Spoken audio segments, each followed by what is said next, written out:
Bismillahirrahmanirrahim. Assalamualaikum warahmatullahi wabarakatuh. Innal hamdalillah nahmaduhu wa nasta'inu wa nastaghfiruh wa na'udzu billahi min sururi anfusina wa min sayyiati a'malina. Man yahdihillahu fala mudilla lahu wa may yudlil fala hadiya lahu. Wa asyhadu an la ilaha illallah wahdahu la syarika lahu wa asyhadu anna Muhammadan abduhu wa rasuluhu la nabiyya ba'dahu. قال الله تعالى في كتابه الكريم أعوذ بالله من الشيطان الرجيم يا أيها الذين آمنوا اتقوا الله حق تقاته ولا تموتن إلا وأنتم مسلمون وقال تعالى يا أيها الناس اتقوا ربكم الذي خلقكم من نفس واحدة وخلق منها زوجها وبث منهما رجالا كثيرا ونساء واتقوا الله الذي تساءلون به والأرحام إن الله كان عليكم رقيبا وقال تعالى يا أيها الذين آمنوا اتقوا الله وقولوا قولا سديدا يصلح لكم أعمالكم ويغفر لكم ذنوبكم ومن يطع الله ورسوله فقد فاز فوزا عظيما أما بعد فإن أصدق الحديث كتاب الله وخير الهدي هدي محمد صلى الله عليه وسلم وشر الأمور محدثاتها وكل محدثات بدعة وكل بدعة ضلالة وكل ضلالة في النار. Jamaah sekalian yang saya muliakan karena Allah, sesungguhnya segala puji hanya milik Allah Jalla wa'ala, dan sudah selayaknya kita memuji Allah Tabaraka wa Ta'ala, dan kita meminta kepadanya dan memohon pertolongan kepadanya, dan kita meminta perlindungan kepada Allah Jalla wa'ala dari keburukan-keburukan diri kita dan kejelekan-kejelekan amal kita. Sungguh, barang siapa yang Allah berikan petunjuk atasnya, maka tidak ada seorang pun yang dapat menyesatkannya. Namun siapa yang telah Allah sesatkan, maka sungguh tidak ada seorang pun yang dapat memberinya petunjuk, karena petunjuk itu datangnya hanya dari Allah Jalla wa'ala.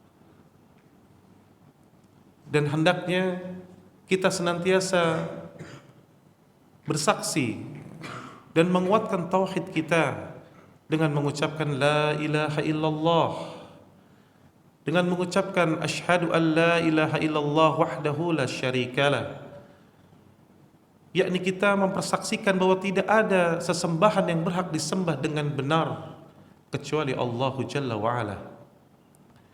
Dan untuk mengaplikasikan yang demikian, kita pun harus mengikuti sunnah Rasulullah sallallahu alaihi wasallam. Allah Tabaraka wa Ta'ala mengingatkan kita dalam ayat-ayatnya. Kata Allah Jalla wa'ala, wahai orang-orang yang beriman sekalian, bertakwalah kalian dengan sesungguh-sungguhnya takwa. Allah ingin kita sungguh-sungguh, jangan bermain-main. Walaupun dunia ini tempat bermain-main, namun hendaknya seseorang bersungguh-sungguh di atas ketakwaan kepada Allah Tabaraka wa Ta'ala. Dan Allah ingatkan, jangan sekali-kali engkau mati kecuali dalam keadaan engkau menyerahkan dirimu kepada Allah Tabaraka wa Ta'ala. Karena siapa yang menyerahkan diri kepada selain Allah, lan tuflihun abadan, dia tidak akan beruntung selama-lamanya. Lalu Allah ingatkan kita dalam ayatnya yang lain, wahai manusia sekalian, kita dipanggil sebagai makhluk yang bernama manusia. Bertakwalah kepada Allah. Ingat kata Allah Jalla wa'ala, kalian itu diciptakan dari diri yang satu, yaitu dari Nabi Adam alaihissalam. Lalu dari Nabi Adam itu dijadikan pasangannya, yakni Hawa. Lalu dijadikanlah di situ berkembang biak kalian menjadi banyak di antara laki-laki dan perempuan. Maka ingat kalian itu manusia. Jangan sombong. Dan kita itu makhluk. Maka yang namanya makhluk itu, maka hendaknya dia beribadah kepada Allah Jalla wa'ala. Maka hendaknya engkau bertakwa kepada Allah Tabaraka wa Ta'ala, dan sambung tali silaturahim, jangan memutusnya. Ya. Sungguh Rabb kita senantiasa mengawasi amal-amal hambanya. Allah Tabaraka wa Ta'ala ingatkan lagi dalam ayatnya, kata Allah Jalla wa'ala, wahai orang-orang yang beriman, Hendaknya kalian bertakwa kepada Allah. Dengan apa? Yakni dengan ucapan yang benar. Apa itu ucapan yang benar? Ucapan yang didasari dengan qala Allah wa qala Rasul. Engkau berucap di atas petunjuk Allah dan Rasulnya. Maka mafhum mukhalafah, pemahaman kebalikannya, siapa yang tidak berucap di atas petunjuk Allah dan Rasulnya, maka dia berucap dengan ucapan yang tidak benar. Maka hendaknya perbaiki ucapan kita.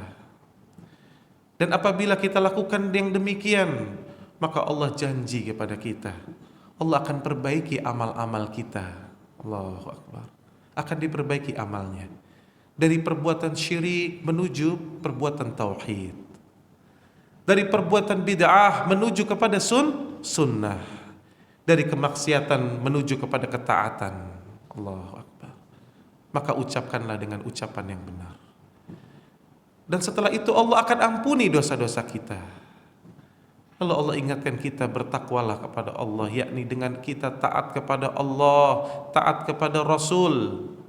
Dan siapa yang melakukan demikian, sungguh dia telah berada di atas keberuntungan dan kesuksesan yang besar. Lalu Nabi SAW ingatkan kita. Kata Nabi SAW, sebaik-baik perkataan adalah kitabullah, Al-Quran. Karena Al-Quran adalah kalamullah. Al-Quran bukan makhluk, tapi Al-Quran adalah kalamullah. Maka hendaknya seseorang berpegang di atas kalamullah. Dia harus akrab dengan firman-firman Allah Jalla wa'ala. Dan untuk bisa menjalankan isi Al-Quran, maka sebaik-baik petunjuk, kata Nabi SAW, adalah petunjukku Rasulullah Sallallahu Alaihi Wasallam. Maka ikutilah sunnah Rasulullah Sallallahu Alaihi Wasallam.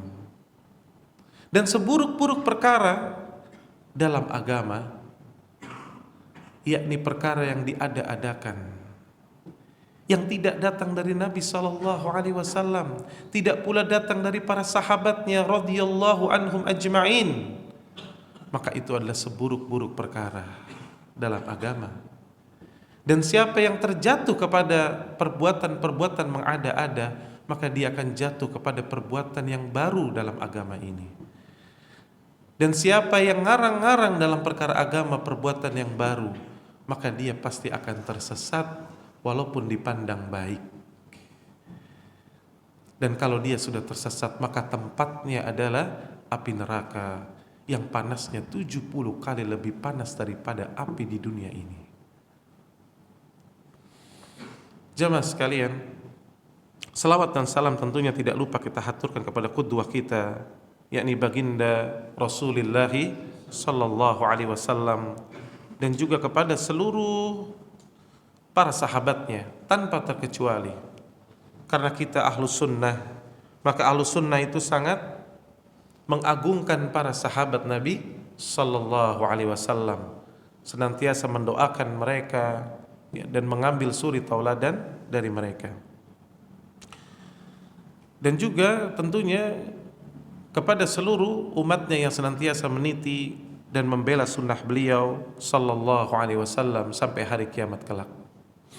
Taib, pada kesempatan kali ini insyaallah kita akan membahas sebuah tema, yakni kemuliaan ibadah kurban.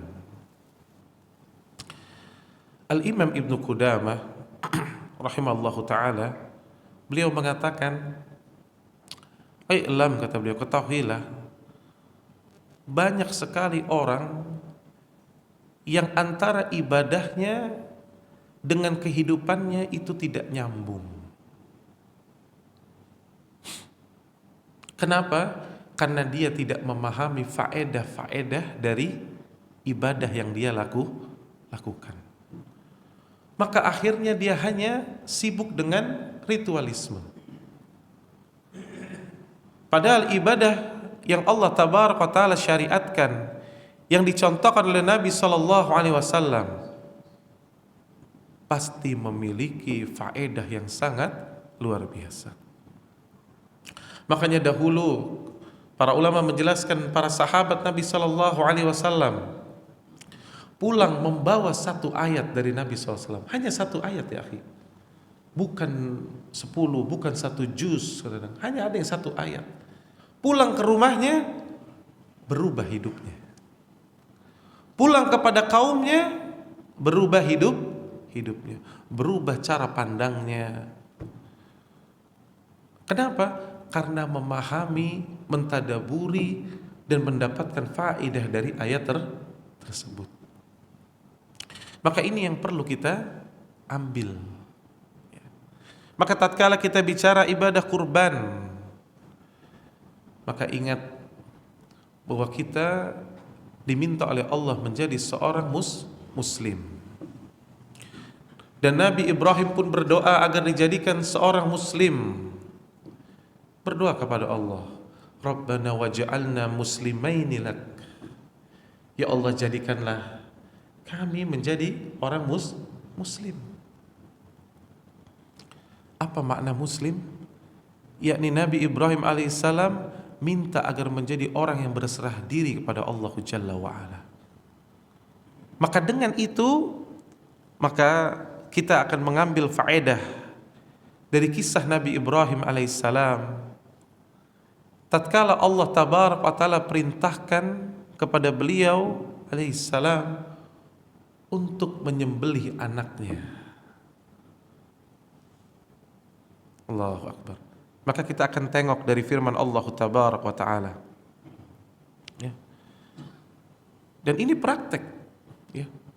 Bukan sekedar orang berteori, kita katakan ana menyerahkan diri kepada Allah, ana berserah diri kepada Allah.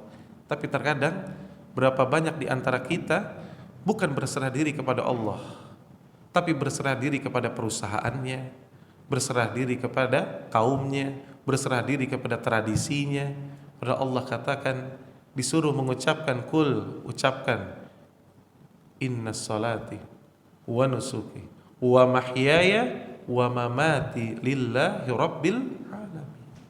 Kata Allah, ucapkan, katakan, sesungguhnya salatku.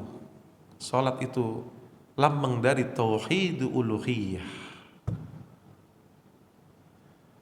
Salatnya karena Allah.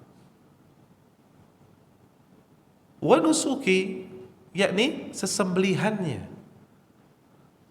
Berhenti sampai situ? Belum. Wa mahyaya wa mamati, gaya hidupku. Bahkan matiku aku serahkan kepada Allah. Ini adalah konsep seorang muslim. Maka kita lihat, kata Allah Jalla wa'ala, kita buka surat As-Saffat, ya, surat As-Saffat, surat ke-38, ya, di ayat ke-102. Lihat, ketika Allah katakan, falamma balagha ma'ahu sya'ya, maka tatkala anak itu sudah sampai kepada usia yang enak dipandang, falamma balagha ma'ahu sya'ya, lagi enak-enaknya dipandang, ya.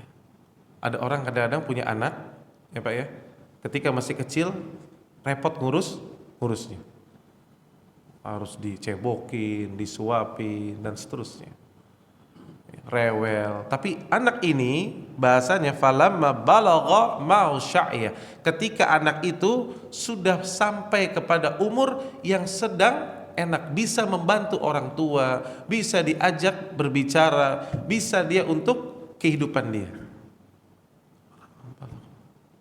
Dia udah bisa berusaha. Lalu kata Allah, berkatalah Ibrahim alaihissalam, qala ya bunayya inni ara fil manami anni adbahuk. Kata Ibrahim alaihissalam, wahai anakku, sungguh aku melihat dalam mimpi bahwa aku menyembelihmu. Faedah yang pertama kita petik, lihat bagaimana seorang ayah kepada anak. Maka faedah yang kita bisa petik, seorang ayah dan anak hendaknya dia memiliki hubungan yang baik, sehingga dia bisa mengajak berbicara kepada anak-anaknya, dan dia menyampaikan dengan kalimat yang sangat lembut, ya bunayya. Maka kita sebagai seorang muslim hendaknya ketika bicara dengan anak harus dengan ucapan yang lemah lembut, ya bunayya. Lalu ketika itu dikatakan, sungguh aku telah melihat bahwa aku menyembelihmu. Dan dari zaman dahulu semua memahami bahwa mimpi seorang nabi itu wahyu. Mimpi seorang nabi itu bukan mimpi sembarang mimpi. Ya. Namun bukan orang-orang belakangan sekarang, Pak. Ya, ada yang ngaku-ngaku ana mimpi begini, dapat ijazah dari Habib Fulan wa Alan. Maka ini tidak bisa dipegang. Kenapa? Al-yawma akmaltu lakum dinakum. Pertama, agama telah sempurna, tidak perlu penambahan syariat apapun. Yang kedua, bahwa yang menjadi mimpi menjadi wahyu adalah mimpi para nabi. Adapun mimpi kita, maka kata Nabi, mimpi manusia-manusia biasa seperti kita tidak lepas dari 3 hal. Bisa mimpi memang datang dari Allah karena banyaknya ketaatan. Dan buktinya apa? Kalau mimpi dari Allah, maka seseorang itu mimpinya di atas kebaikan yang tidak bertentangan dengan nas. Tapi kalau mimpinya bertentangan dengan nas, dipastikan mimpinya bukan dari Allah Jalla wa'ala. Ya. Ada orang mimpi dikatakan antum cukup sholat 3 kali sehari. Datang dengan sorban putih, wah ini Jibril nih, jangan-jangan nih. Maka yang seperti itu tidak diambil. Mimpi yang kedua datangnya dari syaitan, ya. Dan mimpi yang ketiga yakni bunga-bunga tidur. Seseorang sehari yang beraktivitas apa sehingga dia bisa terkadang terbawa ke dalam mimpinya. Taib. Maka mimpi nih Nabi Ibrahim lalu mengajak bicara, wahai anakku, bahwa aku bermimpi aku menyembelihmu. Allahu Akbar. Diajak bicara dengan lemah lembut. Lalu Nabi Ibrahim mengatakan, fanzur madza tara. Maka fikirkanlah dan sampaikan apa pendapatmu. Lihat bagaimana Nabi Ibrahim alaihissalam yang sudah mengetahui dirinya seorang nabi dan mimpinya itu hakun, tapi beliau tidak pernah mengatakan langsung ayo, tapi beliau mengajak untuk berfikir kepada anaknya. Ya. Ini menjadi faedah juga kepada kita bahwa hendaknya kita ketika menyampaikan perkara-perkara agama yang kita tahu itu hak, halal halal, haram haram jelas, tapi sampaikanlah dengan ahsan. Karena sebagian ada orang yang terlalu bersemangat sehingga dia mudah memvonis orang lain. Nah, jangan. Sampaikan dengan ahsan. Karena orang bisa jadi dia belum mengerti, dia belum tahu, ya. Maka sampaikan dengan ahsan. Lalu selanjutnya Allah Tabaraka wa Ta'ala katakan falamma balagha ma'au sa'ya tadi. Setelah Allah katakan sungguh, ya, ketika anak itu sedang enak-enaknya dipandang, dan ini merupakan ujian yang sangat besar karena anaknya lagi enak dipandang. Dan orang, Pak, ketika diperintahkan menyembelih anaknya, maka ini perintah terberat dalam sejarah kehidupan manusia. Seorang bapak, apakah dia tega melihat anaknya dieksekusi hukuman mati? Tidak akan sanggup. Apalagi Ibrahim alaihissalam, orang yang lembut hatinya, orang yang bertauhid kepada Allah Jalla wa'ala itu lembut hatinya. Dia sudah terbayang ketika dia harus menyembelih anaknya, maka dia akan melihat tatapan wajah terakhir anaknya. Darah akan mengucur di tangannya. Allahu Akbar. Ini beratnya luar biasa.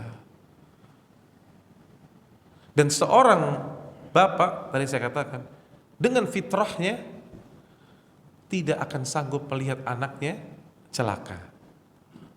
Bahkan kita lihat di dunia ini berapa banyak anak-anak bahkan yang tidak sesuai dengan fitrah. Artinya dia tidak di atas Islam, berjalan dengan jalan yang bengkok, namun orang tuanya pun masih membelanya. Sahih? Sahih. Apalagi ini anak yang sangat salih. Ismail anak yang salih, tidak pernah membantah, anak yang sangat salih. Lalu diperintahkan oleh Allah Tabaraka wa Ta'ala untuk disembelih. Allahu Akbar. Maka ini adalah ujian yang sangat berat, ya. Kenapa sangat berat? Yang pertama, Ismail adalah anak satu-satunya, Pak. Ismail anak satu-satunya Nabi Ibrahim alaihissalam. Yang kedua, satu-satunya ini pun setelah Nabi Ibrahim berdoa, sujud, berdoa selama 86 tahun. Allahu Akbar. Kita bisa bayangkan, kita yang punya anak di usia 30 tahun, pernah 35 tahun sudah punya anak. Ini luar biasa karunia-Nya. Ini orang baru punya anak, Nabi Ibrahim alaihissalam 86 tahun baru punya anak. Dan ketika anaknya lagi enak-enak dipandang, disuruh disembelih.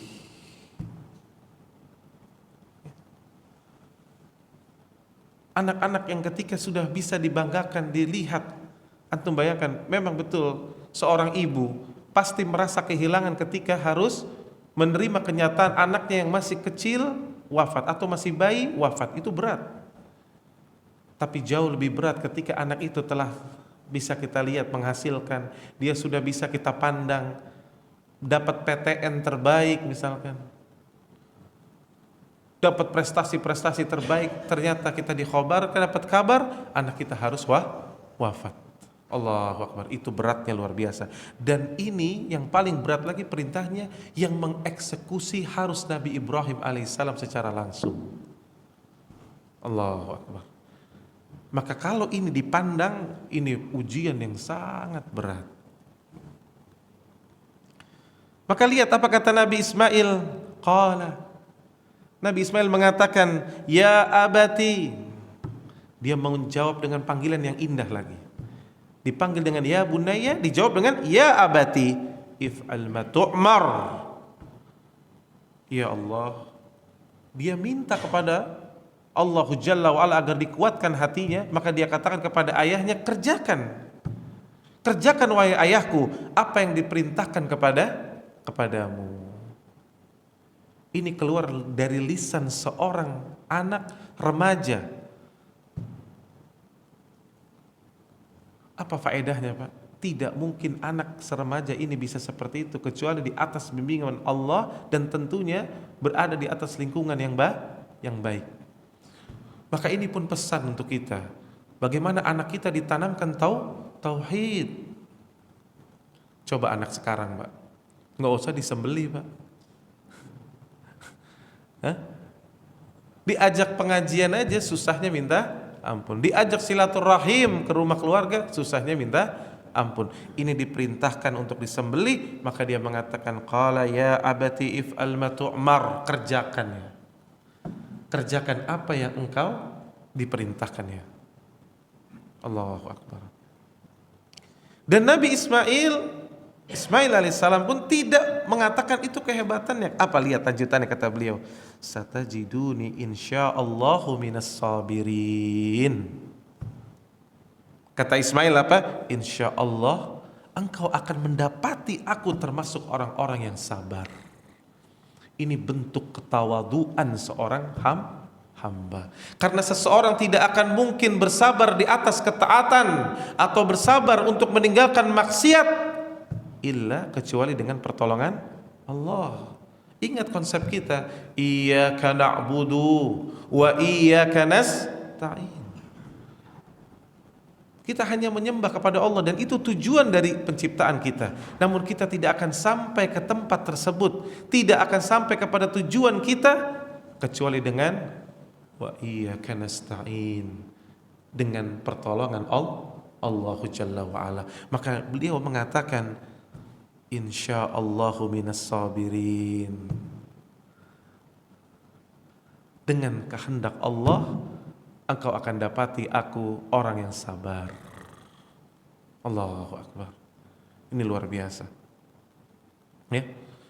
Kemudian Ketika keduanya telah menjadi seorang Muslim yang betul-betul menyerahkan dirinya, dan itu terbukti dalam firman Allah di ayat selanjutnya 103. Apa kata Allah? Falamma aslama. Allah menggunakan kata-kata aslama.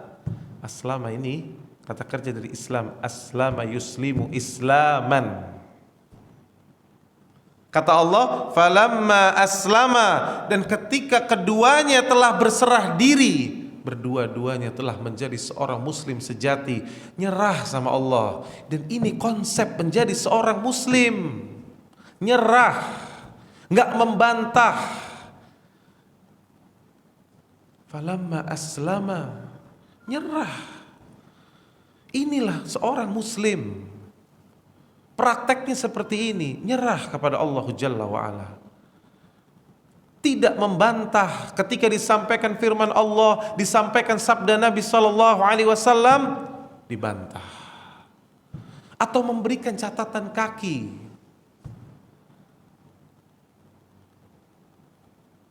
Atau bahkan menolak. Oh, ayat ini sudah gak cocok. Oh, ayat ini harus balik ke 1500 tahun yang lalu. Allahu Akbar. Atau ditakwil. Allah katakan Allah istiwa di atas arsy. Lalu datang belakangan orang mengatakan, oh jangan istiwa, tapi itu maknanya istaula. Takwil. Sok pintar.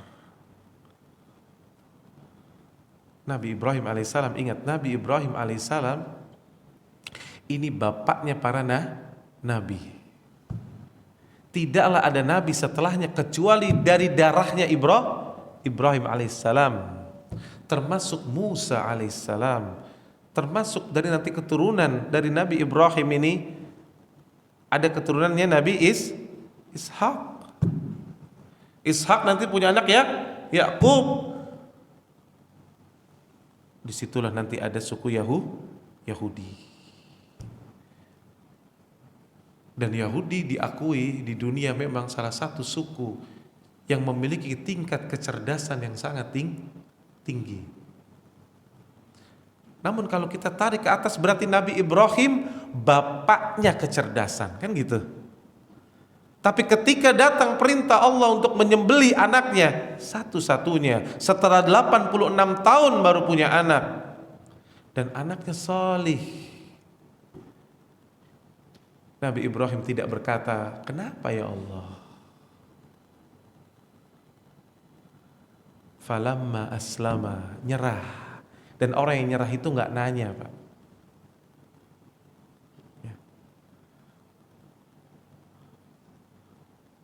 Kita kadang-kadang bisa nyerah di dunia ini dengan makhluk, tapi kenapa nggak nyerah sama Allah? Coba lihat, bapak-bapak, ibu-ibu, saya yakin seumur hidup pasti pernah yang namanya ke rumah sakit. Ketika periksa ke dokter, lalu dokter memberikan resep. Resepnya obatnya racikan, letakkanlah ke farmasi. Farmasi bikin obat dong. Dan perlu antum ketahui, laporan dari Badan Kesehatan Dunia WHO menjelaskan bahwa tingkat kesalahan pemberian obat itu masih cukup tinggi. Ini bahkan di negara Eropa. Dan kalau salah obat bisa apa, Pak? Fatal, gagal ginjal bisa, minimal alergi, gitu ya. Bahkan bisa saja seseorang kehilangan nyawanya, ya kan? Tapi pertanyaan Anda, ketika antum datang ke apotik memberikan resep, antum duduk di mana? Di ruang tunggu kan? Padahal antum tahu kemungkinan salah ada nggak? Ada. Kok bisa antum percaya? Kita akan katakan ini rumah sakit Bonafit, Ustaz. Sudah dapat izin dari Kemenkes. Sudah dapat izin juga praktek dari Ikatan Apoteker Indonesia misalkan. Tenang, sudah tersertifikasi. Tapi kalau ditanya, mungkin salah nggak tetap? Mungkin sih. Tapi kita bisa menyerah di situ. Tapi kenapa kepada Allah Jalla wa'ala ketika Allah katakan ini halal, ini haram, kok masih suka memberikan seolah-olah ketidakpercayaan? Masih saja terkadang berfikir-fikir. Jelas sudah dikatakan contohnya riba itu haram, tapi antum akan lihat yang paling banyak bekerja di lembaga keuangan ribawiyah kaum muslimin atau orang-orang kafir? Kaum muslimin.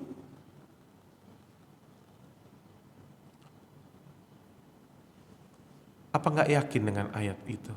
Padahal lihat Imam Malik bin Anas sampai mengatakan rahimallahu taala, tidaklah aku membolak-balikan mushaf, kata beliau. Aku membolak-balikan mushaf, artinya apa? Saking banyaknya membaca Al-Quran, dan aku tidak mendapati satu dosa yang paling mengerikan.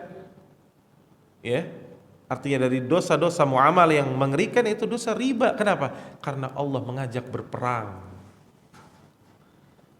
Dan tidaklah seseorang yang berperang melawan Allah dan Rasulnya pasti akan binasa.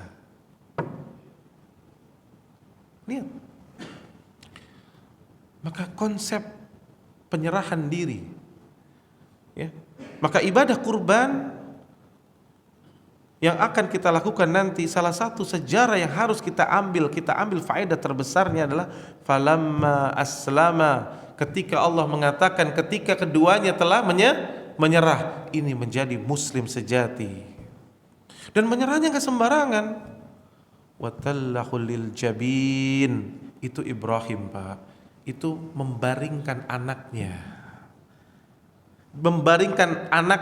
di atas pelipisnya. Allahu Akbar.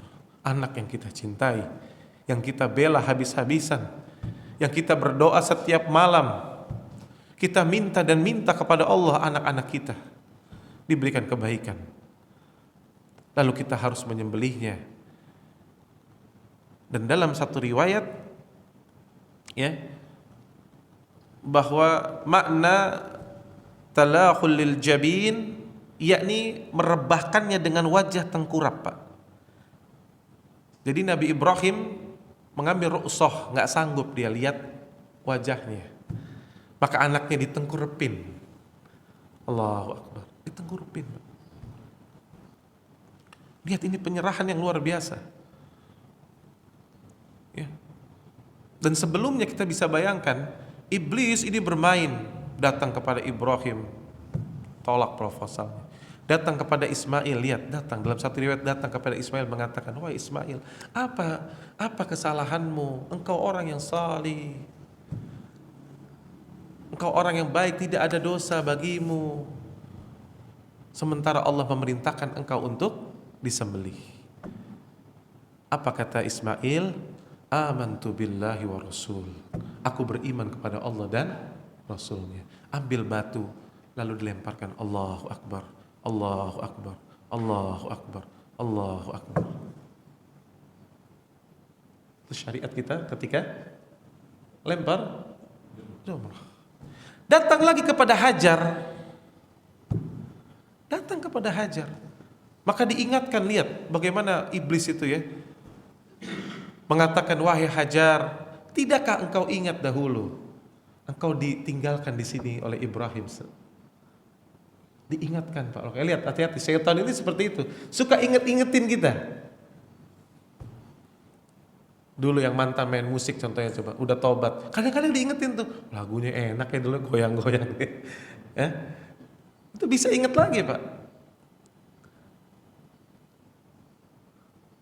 Maka diingetin Hajar, bukankah dahulu engkau ditinggalkan di tanah yang tandus sendirian bersama anakmu?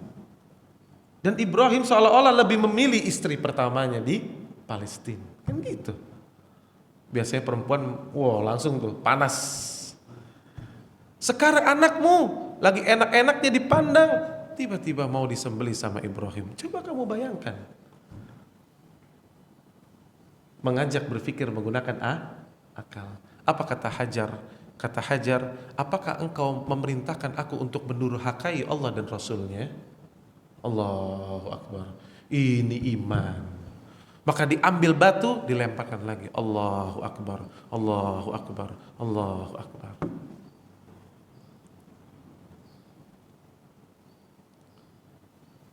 Maka tatkala Nabi Ibrahim telah membaringkan anaknya di atas pelipisnya, apa ini juga faedah yang kita bisa petik? Allah akan menguji kita sampai titik nadir, sesuai kemampuan kita, sesuai tingkatan iman kita. Dan Nabi Ibrahim adalah Khalilullah wa Khalilur Rahman, kekasihnya Allah. Maka ujiannya seperti demikian. Tapi apa faedah yang paling penting? Yakni Allah akan menguji kita sampai titik darah penghabisan. Bukankah Allah katakan dalam surah Al-Baqarah, apakah kalian mengira kalian akan masuk surga, kata Allah, padahal belum datang ujian kepada kalian sebagaimana orang-orang sebelum kalian, ditimpakan banyak musibah, kekurangan buah-buahan, kekurangan jiwa, mati anaknya, susah hidupnya, sampai mereka berkata, ya Rob, kapankah pertolonganmu akan tiba? Allahu Akbar. Itu diuji sampai yang demikian. Kita kadang-kadang baru diuji sedikit udah, ya Allah. Ini diuji sampai titik darah penghabisan. Dan bukan H-7 pertolongan itu datang, bukan H-3, bahkan H-1, enggak, sampai anaknya diletakkan. Dan Nabi Ibrahim mengambil rukshoh, ditelungkupkan. Hanya itu yang diminta, enggak sanggup. Kita pun enggak bisa membayangkan darah akan muncrat tatkala kita menyembelih, dan itu anak kita langsung. Ada seorang bapak, Pak, anaknya meninggal kena kanker. Ketika anaknya wafat, dia katakan, lebih baik saya yang kena kanker.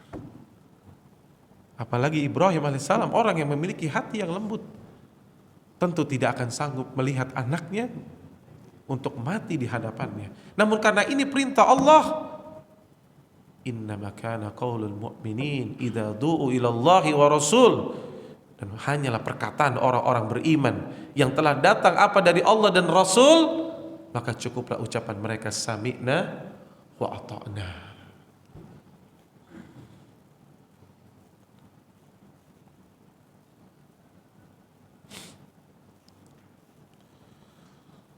Dan lihat faedah yang kita bisa petik juga, Nabi Ibrahim alaihissalam ketika sampai di akhir-akhir tidak menggunakan analisanya, tidak sedikit pun menggunakan akalnya.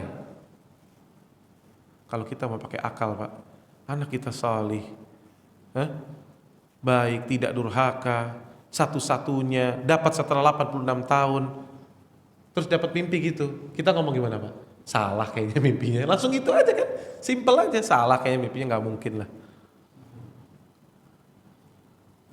Kan gitu, orang sekarang kalau kita kasih tahu kadang, Pak ini begini, aduh ribet bener sih kamu, jadi muslim kok ribet banget, dikit-dikit haram, dikit-dikit syirik, dikit-dikit bid'ah. Udahlah, kita yang penting hatinya baik, niat kita baik, lakukan aja apa ya, yang penting baik.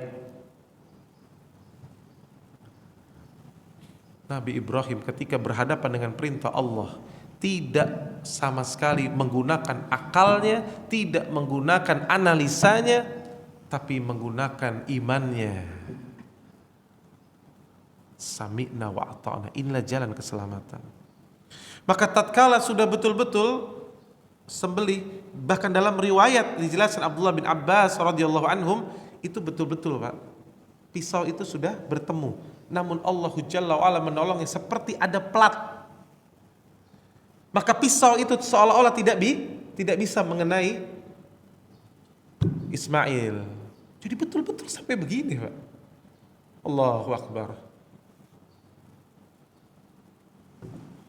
Maka ketika itu terdengar ucapan wa nadainahu ayya Ibrahim. Terdengar tuh ada suara, kami panggil dia, wahai Ibrahim, ya Ibrahim, qad sadaqta ru'ya. Allah katakan, sungguh engkau telah membenarkan tuh mimpi itu. Allahu Akbar. Itu udah begini, Pak, baru datang tuh suara. Allahu Akbar. Wahai Ibrahim, sungguh engkau telah membenarkan itu semua. Dan Allah katakan, inna hadza lahuwal bala'ul mubin. Sungguh ini benar-benar ujian yang sangat nyata. Benar-benar ini ujian yang sangat-sangat berat. Allah akui. Allah katakan itu kepada Ibrahim alaihissalam. Maka apa yang terjadi setelah itu? Maka digantilah setelah itu, Pak. Digantilah sesembelihan yang harusnya menyembelih anak beliau yang satu-satunya beliau miliki, maka diganti dengan seekor kibas. Kibas yang sangat besar. Diganti menjadi kibas yang sangat besar. Kata Al-Imam Ats-Tsauri, Sufyan Ats-Tsauri rahimallahu taala, ya. Beliau meriwayatkan, ya, kata beliau juga, ya, bahwa kambing kibas yang diganti oleh Allah untuk mengganti Ismail, yakni kibas yang telah digembala di surga selama 40 tahun. Allahu Akbar. 40 tahun. 40 tahun, Pak. Dan tidak sampai di situ. Ya. Tidak hanya sampai di situ. Setelah Nabi Ibrahim alaihissalam, ya, diganti dengan seekor kibas yang besar, ya, Allah katakan pula, ya, yakni wa tarakna alaihi fil akhirin. Maka dikatakan kami abadikan Ibrahim menjadi suatu pujian bagi orang-orang yang akan datang kemudian. Dan kita membahasnya pula hari ini. Allahu Akbar. Lalu diberikan salam. Salamun ala Ibrahim. Mendapat salam keselamatan. Allahu Akbar. Makanya diabadikan kita setiap salat tahiyat. Apa salawat kita? Salawat Ibrahimiyah. Allahumma salli ala Muhammad wa ala ali Muhammad kama sallaita ala Ibrahim wa ala ali Ibrahim innaka Hamidum Majid. Allahu Akbar. Itu buah dari kepasrahan. Falamma aslama, ketika mereka menjadi muslim sejati, ya. Dan tidak sampai di situ juga, ya. Kata Allah tabaraka wa taala, Allah akui imannya Ibrahim. Lihat di ayat ke-111-nya. Innahu min ibadinal mu'minin. Sungguh ia termasuk hamba-hamba kami yang beriman. Diakui imannya Nabi Ibrahim alaihissalam oleh Allah Jalla wa'ala, ya. Dan yang terakhir Allah tambahkan lagi, wa basyarnahu bi Ishaq nabiyyan minas salihin. Dan setelah itu Allah berikan Ishaq. Lihat, Pak, apa faedah yang kita petik besar di sini, Pak? Nabi Ibrahim awalnya punya anak cuman satu. Disuruh disembelih. Berarti satu, kalau disuruh sembelih satu, berarti tinggal berapa, Pak, harusnya, Pak? Habis 0. Tapi apa yang terjadi? Allah ganti. Pertama Ismail diselamatkan di detik-detik terakhir. Sahih, mulia. Yang kedua, diganti dengan kibas yang besar yang digembala 40 tahun di surga. Akhirnya mereka menikmati hidangan surga. Allahu Akbar. Yang ketiga, apa? Diberikan Ishak. Ishak, anak yang tadi cuma satu jadi punya dua. Dan tambahannya tadi diakui imannya oleh Allah Jalla wa'ala, dapat salam sampai hari kiamat. Artinya sampai orang-orang yang sholat di akhir zaman terus berselawat kepada Nabi Ibrahim alaihissalam. Allahu Akbar. 1 dikurang 1, kata para ulama, harusnya 0.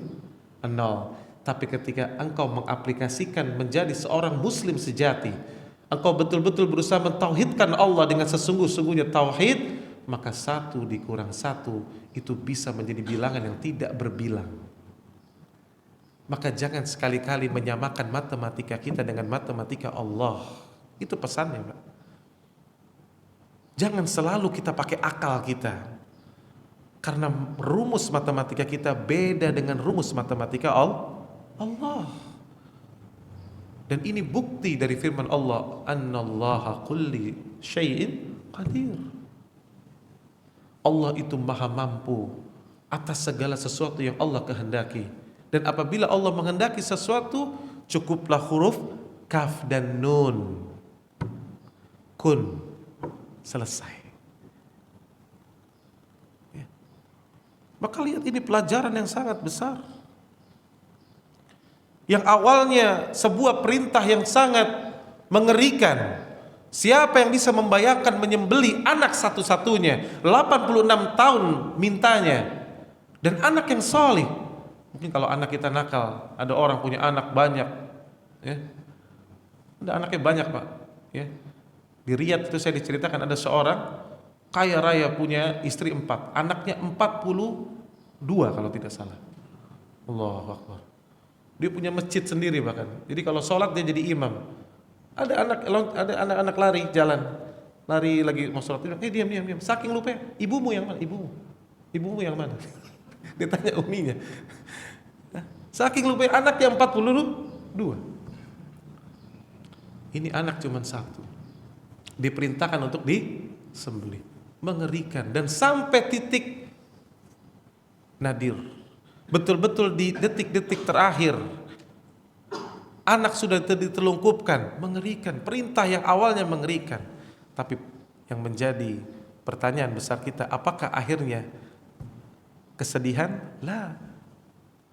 Siapa yang betul-betul beriman kepada Allah dan Rasulnya dan menjalankan perintah Allah Jalla wa'ala, maka dia akan mendapati firman Allah, wal aqibatul lil muttaqin. Ending yang baik itu selalu bagi orang-orang bertakwa. Walaupun awalnya tampak gak enak, walaupun awalnya tampak berat, maka jangan gunakan akal. Kalau sudah bertemu perintah Allah Jalla wa'ala, ucapkan sami'na wa ata'na. Gak usah lagi pakai mengatakan, aduh gimana ya. Jangan.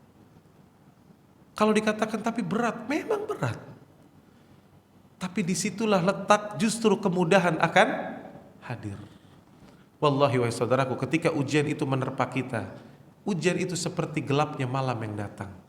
Maka para ulama mengatakan ketika gelap itu datang, malam itu datang, maka katakan gelaplah terus, malamlah terus, gelap, gelap. Karena ketika sempurna gelap itu, maka sebentar lagi pasti terbitlah fajar. Allahu Akbar. Pasti terbit fajar. Tidak akan terbit fajar ketika malam belum sempurna.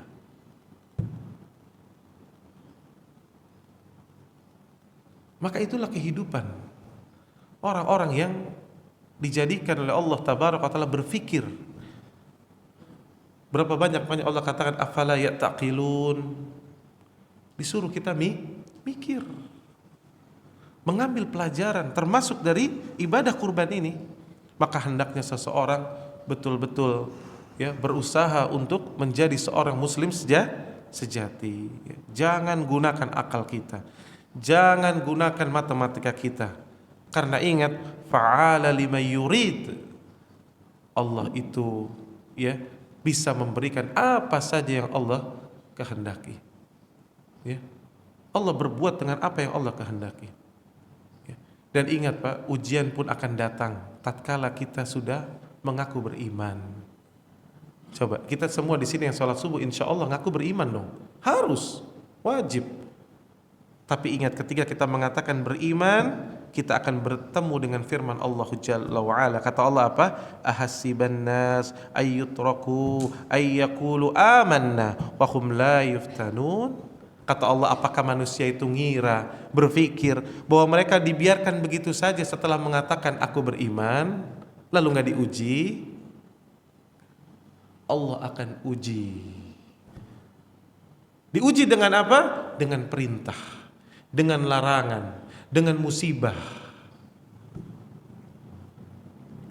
Diuji untuk mengetahui iman siapa yang benar dan iman siapa yang dusta. Jadi gak bisa ngaku-ngaku doang. Kita ngaku beriman lalu gak diuji, pasti Allah akan uji ya. Maka ini ibadah kurban adalah ibadah yang sangat agung ya. Maka hendaknya ketika kita nanti melaksanakan ibadah kurban, ya, apa yang harus kita ambil pelajaran? Ini bentuk penyerahan diri kita kepada Allah Jalla wa Ala. Ya, mengamalkan ibadah kurban, maka kita memahami esensinya, bahwa esensinya adalah menjalankan tauhid, dan dengan itu kita berusaha menyerahkan diri kita kepada Allah Tabaraka wa Taala, bukan kepada selainnya, ya, dan pasrah, betul-betul menjadi muslim sejati yang nurut sama Allah, nurut sama Rasulnya, ya, bukan mengikuti zon, bukan mengikuti budaya, bukan ngikutin kelompok, bukan ngikutin partai. Yang kita ikuti adalah Allah dan Rasulnya. Inilah, ya, inti dari ibadah kurban, ya. Maka jangan sampai seseorang, ya, keliru, ya, artinya dia kurban berulang-ulang, tapi berapa banyak bahkan ada orang kurban tapi justru melakukan kesyirikan. Ada orang menyembelih hewan kurban tapi menyembelihnya untuk apa? Untuk laut, menyembelihnya untuk gunung, menyembelih seekor kerbau untuk membangun bangunan yang besar supaya nanti berkah. Yang demikian justru, ya, bertentangan dengan nilai-nilai tauhid. Ya, maka tentunya kita harus berpikir yang demikian, ya. Maka di hari kurban, ya, sebentar lagi kita hanya tinggal mungkin sekitar 10 harian, ya, 9 sampai 10 harian kita akan memasuki bulan Dzulhijjah. Dan di 10 hari pertamanya ini merupakan keagungan yang luar biasa karena adanya 3 ibadah besar, ya, 3 ibadah besar. Di situ ada ibadah haji, ya, orang-orang melakukan ibadah haji. Kemudian ada ibadah tadi penyembelihan, yaitu ibadah kurban, ya. Dan yang ketiga yakni seseorang adanya ibadah salat Id, ya, salat Id, ya. Maka berkumpul di situ ibadah yang sangat mulia, ya. Makanya para ulama menjelaskan 10 hari pertama di bulan Dzulhijjah itu hari-harinya hari terbaik. Dan bahkan dalam hadis riwayat Bukhari dan Muslim, tidak ada hari yang paling banyak Allah tuliskan, torehkan, dibebaskan dari api neraka daripada hari Arafah. Hari Arafah itu ada di 10 hari pertama Dzulhijjah, ya.